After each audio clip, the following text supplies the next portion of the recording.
সবকিছু মানুষের গোলাম, আর তুমি মানুষ, আমি আল্লাহর গোলাম। রাজি আছেন? আল্লাহর গোলামি করতে রাজি আছেন?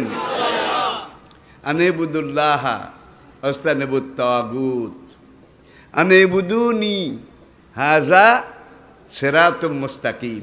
একমাত্র আমার ইবাদত করো, আমার গোলামি করো।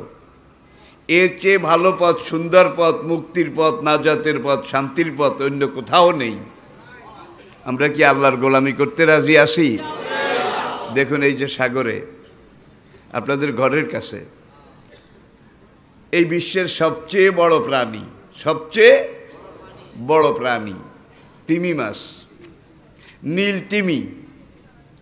এর এক একটা তিমি মাছ প্রতিদিন 4 টন খাদ্য আহার করে, 4 টন। সর্বশেষ সমুদ্র বিশেষজ্ঞ তারা, প্রাণী বিশেষজ্ঞ তারা পরীক্ষা করে এটা বের করেছে। এরকম মাছ সাগরে কত লাখ আছে, কত কোটি আছে। ওরা একজনও বোধহয় না খেয়ে মরেছে, খানায় কষ্ট পেয়েছে।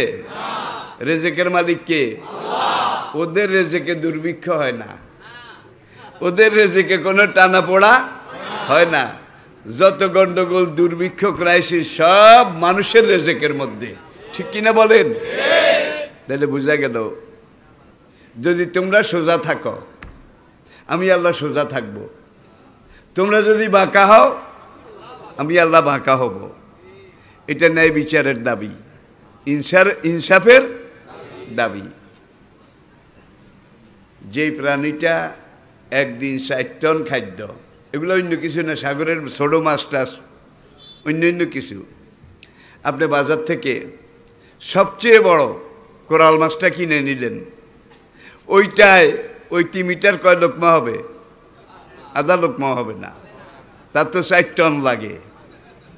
হ্যাঁ, এরপরে এই মাছটাকে উপরে তুলে আপনি যদি সাগরের পাড়ে এইভাবে কাত করে শোয়ান, কাত করে, 12 তালা দালানের সমান উঁচু হবে। 12 তালা দালানের সমান উঁচু হবে। কয়শো হাতির শক্তি আছে ওর, একটু চিন্তা করুন। এরপরে আপনার পায়ের নিচে যেই পিঁপড়া, পিঁপড়ার মধ্যে অনেক জাত আছে। কোরআনে বোধহয় পিঁপড়ার কথা নাই। পিঁপড়া নামে একটা সুরাই আছে, নামল সুরা। এই পিঁপড়া বিজ্ঞানীদের, প্রাণী বিজ্ঞানীদের সর্বশেষ গবেষণায় যেটা প্রমাণিত হয়েছে, পিঁপড়ার সমাজ, সংসার, আদান প্রদান, লেনদেন, হ্যান্ডেলিং, করেসপন্ডেন্স মানুষের চেয়ে কমপক্ষে 1000 গুণ বেশি উন্নত। কে শিখিয়েছে? নবী সুলাইমান আলাইহিস সালাম বিশাল সেনাবাহিনী নিয়ে পাহাড়ের কিনার দিয়ে রওনা হয়েছেন। সেই পাহাড়ের কিনারে কিনারে পিঁপড়ার লাইন চলমান ছিল। সুলাইমান যখন কমান্ড করেন আর আসেন, তখন এই পিঁপড়া, পিপিলিকা, ওদের সেনাবাহিনীর যে প্রধান, সে সুলাইমানের কথা শুনেই বুঝতে পেরেছে সুলাইমান আলাইহিস সালাম একমাত্র নবী, যাকে আল্লাহ সকল পশু পক্ষী, কীটপতঙ্গ, সকল জীবের ভাষা বুঝার মতো তৌফিক যোগ্যতা দান করেছিলেন। পড়েন আলহামদুলিল্লাহ। এখন পিঁপড়ার সেনাপতি যখন লক্ষ্য করলো সুলাইমান আলাইহিস সালাম আসতেছেন, সেই সেনাপতি পিঁপড়া তার সৈন্যদেরকে বলে, ইয়া আইয়ুহান নামলু উদখুলু মাসাকিনাকুম, হে আমার সেনাবাহিনীর সদস্যরা, তোমরা তাড়াতাড়ি ক্যান্টনমেন্টের ভিতরে, তোমাদের বাসার ভিতরে ঢুকে পড়ো। লা ইয়াহতিমান্নাকুম সুলাইমানু ওয়া জুনুদুহু, সুলাইমান তার বিশাল সেনাপতি নিয়ে, সৈন্য সামন্ত নিয়ে এই পথে আসতেছে। যদি তোমরা এখনই গর্তে ঢুকে না যাও, তোমরা তো ছোট জিনিস, সুলাইমান তোমাদেরকে কাউন্ট করবে না, ডিসকাউন্ট করবে। এরকম ছোট জিনিস পায়ের তলায় যদি নিষ্পেষিত হয়, হোক না। অহম লা ইয়াশুরুন, আমারও যে একটা রাজত্ব আছে, কমান্ড আছে, সেনাবাহিনী আছে, একটা সমাজ আছে, দেশ আছে, এটা সুলাইমান আর তার লোকেরা বোঝে না। কথাটার মধ্যে কিন্তু একটু খোঁচা আছে। গুতা বুঝেন, পিন বুঝেন, পিন। একটা পিঁপড়া নবী সুলাইমান, তিনি বাংলাদেশের বাদশাহ সমান নাকি? সারা দুনিয়ার বাদশাহ ছিলেন, সারা দুনিয়ার বাদশাহ ছিলেন। শুধু মানুষের নাকি জিনের, দৈত্য দানবের, গাছের, মাছের, পিপিলিকার, আল্লাহর পুরা সৃষ্টির উপরে আল্লাহ তাকে নিয়ন্ত্রণ দিয়েছিলেন। লা ইয়ামবাগি লিআহাদিন বাদি, রব্বুল আলামিন তুমি আমাকে এমন একটা রাজত্ব দাও যেই রাজত্ব আমার পরে কিয়ামত পর্যন্ত কারো যেন হতে না পারে, এত বড় রাজত্ব দাও। ফালাম্মা বালাগা আশুদ্দাহু, শিশু সুলাইমান যখন যৌবনে পৌঁছলেন, যৌবন শুরু, টিনেজ শুরু, টিনেজ 13, 14, 15, 16, 17, 18, 20, এই টিনেজ যেটাকে বলা হয়, খুব ডেঞ্জারাস সময়। কিন্তু এই সময় যদি সন্তানদের দিকে খেয়াল করতে না পারেন, খেয়াল রাখতে না পারেন, তাহলে কিন্তু আগর মগর, কোনখানে কোন পথে কোন দিকে কোন খাতে যায় এটা আপনি খুঁজেও ধরতে পারবেন না। এটাকে বলা হয় আধুনিক স্বাস্থ্যবিজ্ঞানে ডেঞ্জারাস এজ, সবচেয়ে বিপজ্জনক। তো সুলাইমানের বয়স তখন 12 পার হয়েছে। দাউদ আলাইহিস সালাম তিনি বাদশাহ, তবে দাউদ, পিতা দাউদ সুলাইমানের আব্বা, তার রাজত্ব কিন্তু সুলাইমানের মতো এত বড় ছিল না। দাউদ আলাইহিস সালামের রাজত্ব ছিল ফিলিস্তিন থেকে শুরু করে বর্তমান উত্তর ইরাক, মৌসেল পর্যন্ত, ফিলিস্তিন থেকে মৌসেল। আর সুলাইমানের রাজত্ব কদ্দুর? সব কিছু, শুধু মানুষ না, সব কিছুর উপরে। আল্লাহু আকবার। তো দাউদ আলাইহিস সালামের কাছে একটা সালিশ আসলো, আরো সালিশের কথা কোরআনে আছে। মহিলা 2 জন, বাচ্চা একটা, মহিলা 2 জন, বাচ্চা একটা। ঘটনা ছিল এই 2 মহিলা পাহাড়ি এলাকায়, পাহাড়ের ডালে ঝুপড়ি বানিয়ে, ঝুপড়ি, গরিব, নিঃস্ব, রিক্ত, তারা সেখানে বসবাস করত। 2 মহিলার স্বামীর কথা কিন্তু কোনোখানে উল্লেখ নাই, কোনো তাফসিরেও নাই। 2 মহিলা, দিস এনাফ। প্রত্যেক দিন ছোট বাচ্চা শিশু কোলে করে তারা ওই পাহাড়ের ডালের ঝুপড়ি থেকে বের হয়ে পাশে কিছু অবস্থাপন্ন লোক, তাদের এখানে এসে ঝিয়ের কাজ করত। ঝিয়ের কাজ বুঝেন তো? ধোয়া পালা, কাটাকুটা, রান্না বান্না, এগুলা করত। করে আবার বিকেলবেলা এই বাড়িওয়ালা যেই কিছু খানা টানা দিত পারিশ্রমিক হিসাবে, এগুলো পোটলা বেঁধে নিয়ে বাড়িতে চলে যেত।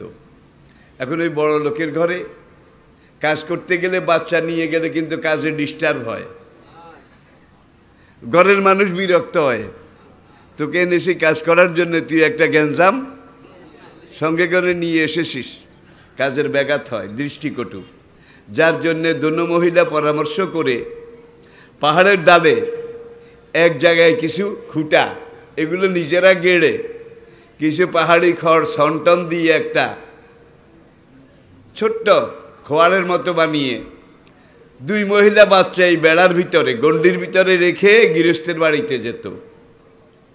আবার সেখান থেকে কাজ করে যার যার বাচ্চা নিয়ে ঘরে পৌঁছত।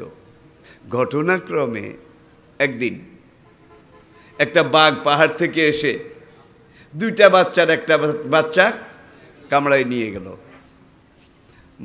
2 মা তো কাজে, বিকেলে এসে 2 মা যখন ওই জায়গায় দেখলো, তাকালো, দেখে যে বাচ্চা একটা, আরেকটা নাই।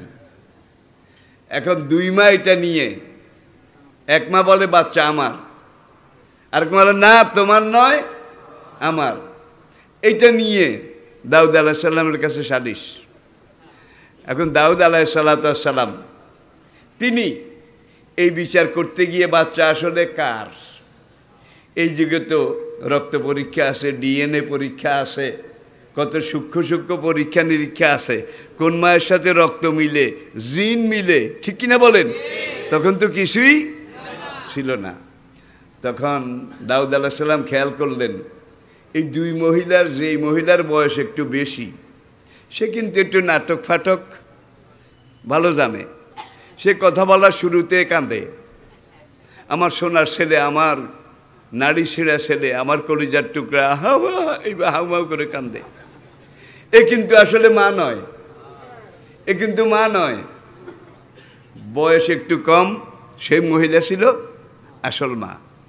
এই বেচারি এত নাটক ফাটক জানেও না, বুঝেও না, করেও না। এইভাবে 3 বার দাউদ আলাইহিস সালাম জিজ্ঞাসা করলেন। একটু বেশি বয়স্কা মহিলা 3 বার কেঁদে কেঁদে রুনাজারি করে এমন কান্দা কান্দে, আর ওই ছোট যার আসলে বাচ্চা সেই রকম কান্দাটা না, নাটক ফাটক এগুলা বোঝে না। এখন সুলাইমান মনে করলেন যে বেশি কান্দে নিশ্চয়ই বাচ্চা তার, যে বেশি কান্দে নিশ্চয়ই বাচ্চা তার। দাউদ আলাইহিস সালাম ওই বেশি কান্দে সেই মহিলাকে বাচ্চাটা দিয়ে দিলেন। কি আর করা যায়, দোনো মহিলা। এখন বড় মহিলা বাচ্চা নিয়ে হাসতে হাসতে খুশি হয়ে বাসার বাড়ির দিকে যায়। ছোট মহিলা পিছন দিয়ে দৌড়ায়, বোন বাচ্চা তোকে সালিশ করে বাচ্চা দিয়েছে, আমার কিছু বলার নেই, কোনো সে নাই, আমার কোনো আপত্তি নাই, তুমি বাচ্চা নিয়ে যাও, কিন্তু আমার এই কলিজা ছেঁড়া বাচ্চা শেষবারের মতো তুমি একটু দাঁড়াও, আমি চোখ দুটো দিয়ে এক নজর দেখি। বটের তুল্য ছায়া নাই, মায়ের তুল্য মায়া নাই, একটা প্রবাদ দেশব্যাপী, আপনারা জানেন। এখন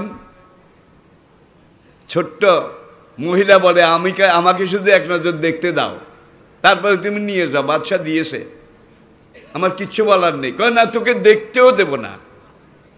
দেখছেন, এখন এইটা নিয়ে বাগবিতণ্ডা। সুলাইমান আলাইহিস সালাম রাজপ্রাসাদ থেকে বের হয়েছেন, বের হয়ে রাজ দরবারের দিকে যাবেন। পথের মাঝখানে দেখেন যে 2 মহিলা তর্ক বিতর্ক করে।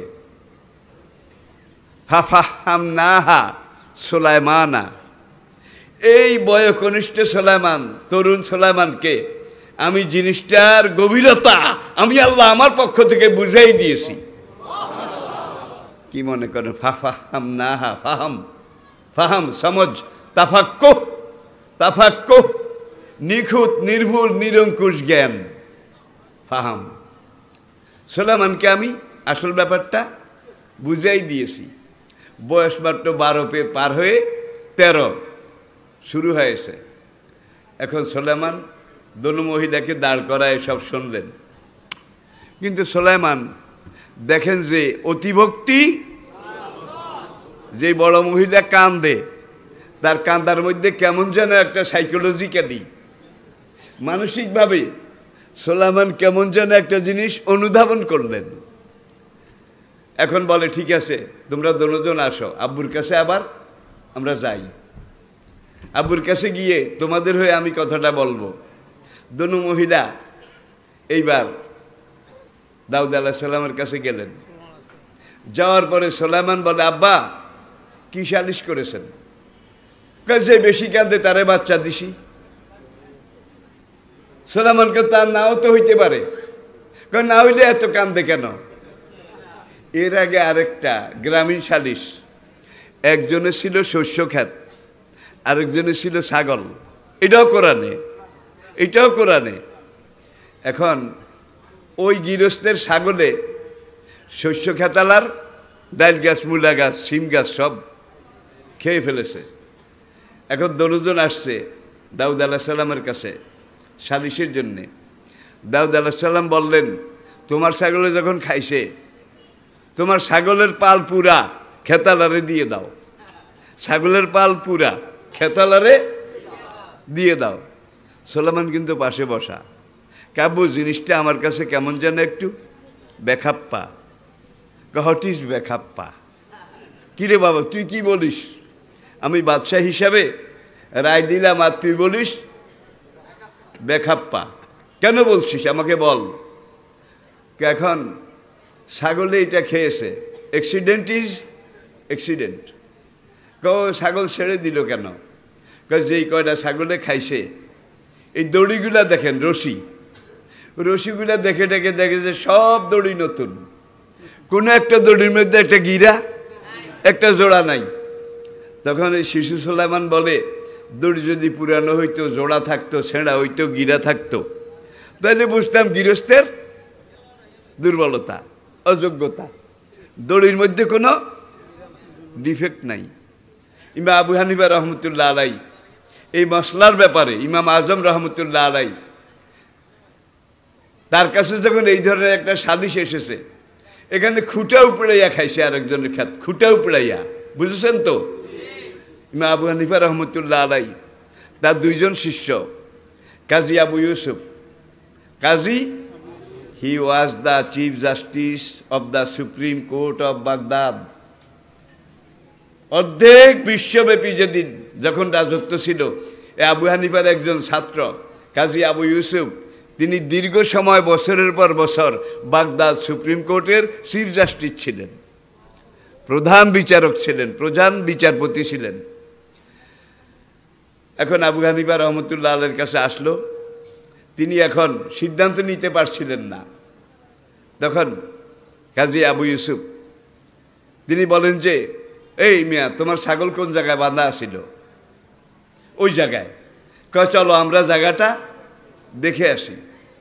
জায়গা দেখতে গিয়ে দেখে যে যেখানে খুঁটা গেড়েছে মাটিটা নরম ছিল, গরু টান দিছে, খুঁটা কাত হয়ে উপড়ে গেছে, কাত হওয়ার দাগও আছে।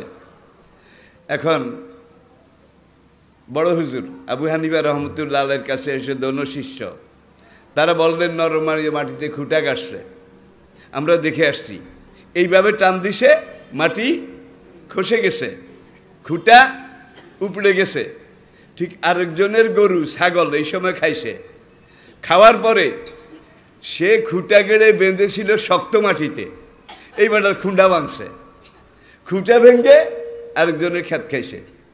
এইবার মোহাম্মদ রাহমাহুল্লাহ আলাই তিনি বলেন যে, বড় হুজুর ইমাম আবু হানিফা রহমতুল্লাহ আলাইকে, এখন খুঁটা ভাঙছে, এখন এটা সালিশ কি?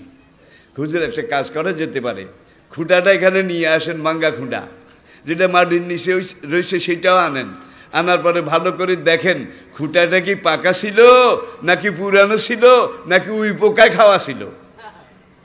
যদি খুঁটা পুরানো, মস্করা, মস্করা বুঝেন, নরম, টেকসই না, উই পোকা খাওয়া, এইভাবে এটার মধ্যে কোনো ফিটনেস নাই, তাহলে কিন্তু গৃহস্থ দায়ী, যার গরু বা যার ছাগল। আর খুঁটাও শক্ত, দড়িও নতুন, মাটিতে গেড়েছে, মাটিটাও শক্ত, এই অবস্থায় ভেঙ্গে ছিঁড়ে খেয়েছে, এখন গৃহস্থের কোনো জরিমানা হবে না। আল আজমা ও জরহুয়া জোবারুন অল বীর ও জোবারুন অফির রেকাজিল খুমস। আসেন এখন দেখুন, দাউদ আলাইহিস সালাম যখন যার ক্ষেত খেয়েছে তারা ছাগলের পুরা পালি দিয়ে দিছে, এখন বাচ্চা টাচ্চা সহ। সুলাইমান দেখছে, আব্বু এটা তো হইল না, একদিন ক্ষেত খাইছে, সবটা তো আর যায় নাই, কিছু গেছে কিছু আছে, তো খাওয়া না খাওয়া কিছু রয়েছে না। কি একটা কাজ করেন, ছাগলগুলা পার্মানেন্টভাবে দিয়েন না, তাইলে ছাগলের মালিকের আমও যাবে, ছালাও যাবে, পুরা চালানো নিজের অজান্তে চলে যাবে।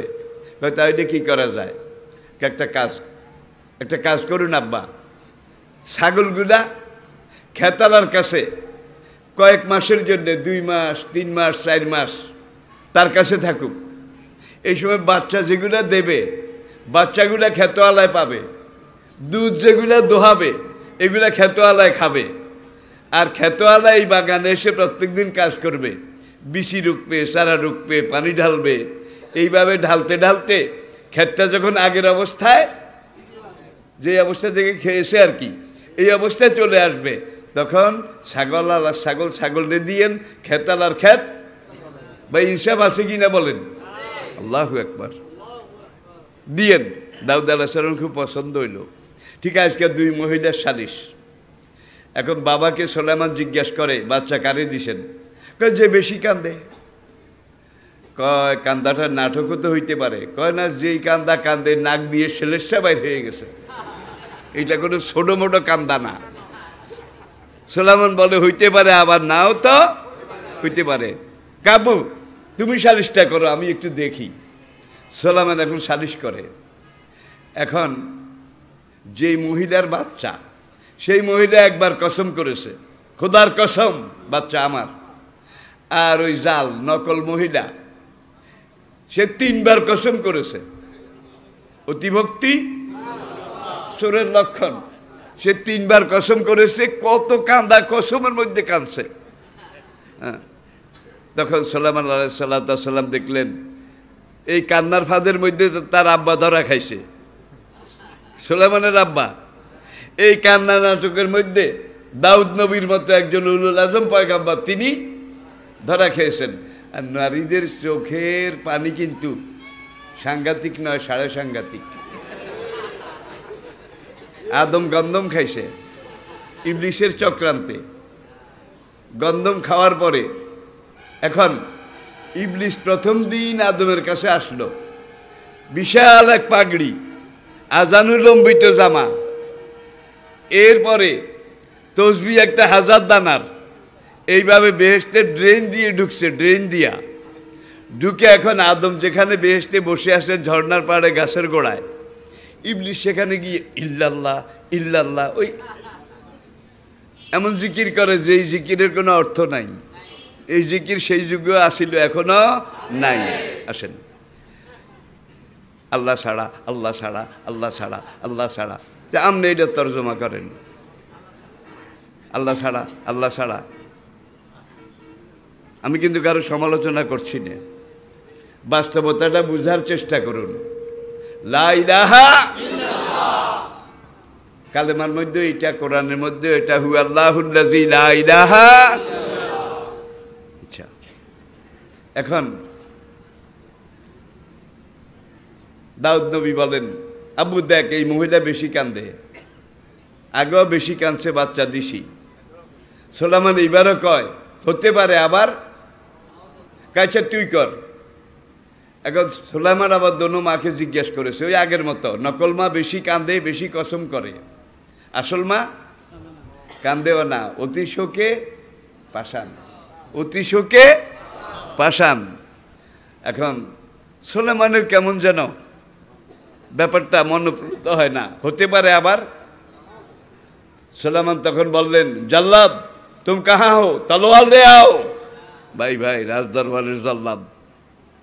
এখন জল্লাদ এসে তলোয়ার বাইর করে, জু হুকুম মহারাজ, হুকুম দেন, হুকুম মতো কাজ হবে।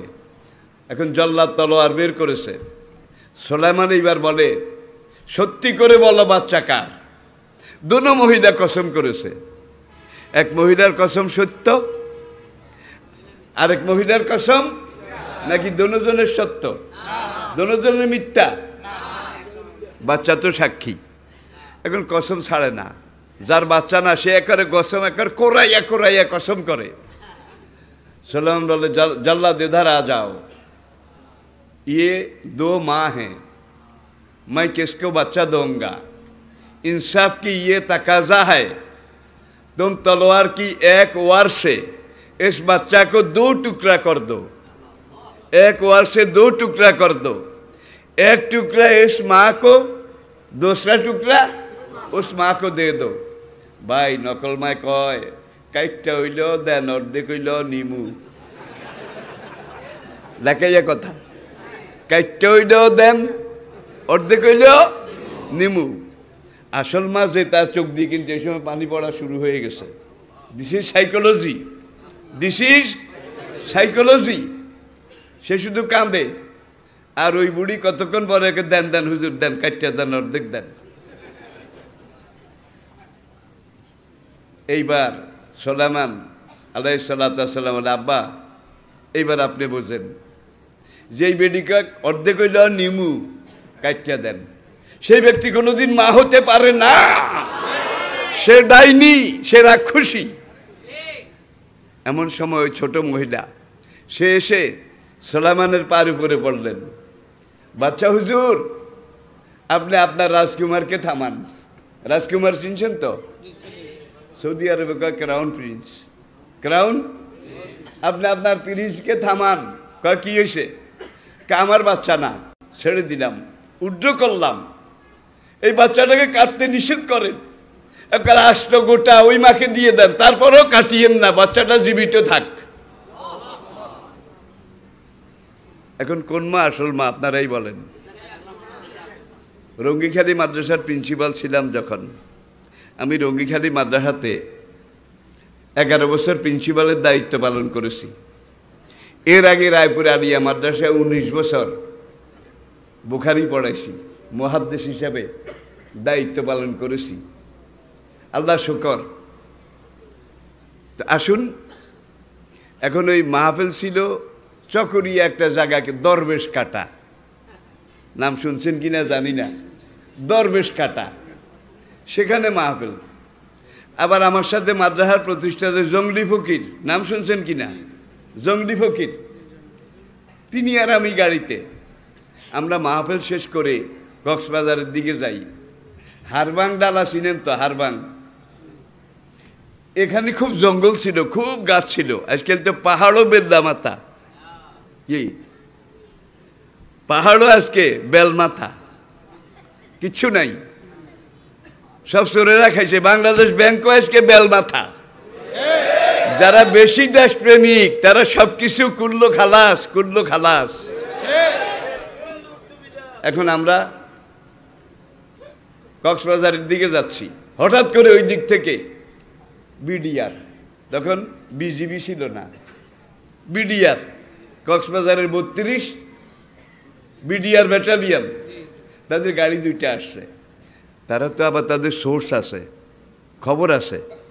তারা এখানে এসে বাঁশি বাজাইছে, হুইসেল। তো নিয়ম হলো বিডিআর কোনোখানে যদি বাঁশি বাজায়, যেই গাড়ি যেখানে আছে থেমে যাবে, কোনো গাড়ি মুভমেন্ট করতে পারবে না। ভাই আমরা দাঁড়িয়ে গেছি। এখন ওদের পিছনে যেই গাড়িটা, সেই গাড়ি থেকে কয়েকজন লাফ দিয়ে পড়ে পড়ে জঙ্গলের দিকে ঢুকে একদল লোকেরে এই জঙ্গলের ভিতরে, রাত তখন 2:30, ঘিরে ফেলেছে। ঘিরে ফেলার সঙ্গে সঙ্গে জঙ্গলের ভিতর থেকে গান গায়, আমার সোনার বাংলা আমি তোমায় ভালোবাসি। আরে দেশপ্রেমের গান সোনার বাংলা গাইবি, ভালো কথা, রাত 3টায় গাওয়ার মতো জায়গাও তো আছে নাকি, দরকারও তো আছে। অতিভক্তি, এই বড় মায়ের কথা বলছিলাম, অতিভক্তি দেখাচ্ছে চোরের লক্ষণ, ঠিক কিনা বলেন? সবচেয়ে বড় দেশপ্রেমিককে স্বদেশের টাকা বিদেশে নিয়ে জমা করিল সে যে, সবচেয়ে বড় দেশপ্রেমিককে স্বদেশের টাকা বিদেশে নিয়ে জমা করিল যে, খাটে। এই যে আল্লাহর গজব।